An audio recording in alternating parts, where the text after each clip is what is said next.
North 24 Pargana के Barrackpore sub division में corona के तेजी से बढ़ते खतरात को मद्देनजर रखते हुए बैरकपुर महकमा पुलिस, बैरकपुर जिला मजिस्ट्रेट और बैरकपुर म्यूनिसिपलिटी के ज़ेर एहतमाम की गई मीटिंग में इत्तेफाक राय से अमल में तय पाया कि कोरोना के रोकथाम के लिए सरकारी गाइडलाइन पर अमल करते हुए हफ्ते में 3 दिन दुकान, बाजार, shopping mall, restaurant, salon, cinema घर, जिम सेंटर खुले रहेंगे और 4 दिन बंद रहेंगे। आइए देखते हैं किस किस दिन बंद रहेगा। इतवार 9 जनवरी, मंगल 11 जनवरी, जुमेरात 13 जनवरी, शनिचर 15 जनवरी, इतवार 16 जनवरी, मंगल 18 जनवरी, जुमेरात 20 जनवरी, शनिचर 22 जनवरी, संडे 23 जनवरी। आइए देखते हैं किस किस दिन खुले रहेंगे।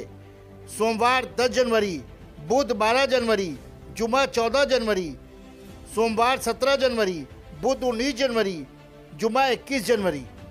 आइए देखते हैं रोज़ाना कौन कौन सी दुकानें खुली रहेंगी। मिठाई की दुकान, दवा की दुकान, ऑनलाइन फूड डिलीवरी, राशन दुकान, ये सब खुले रहेंगे। सना मेडिकल हॉल,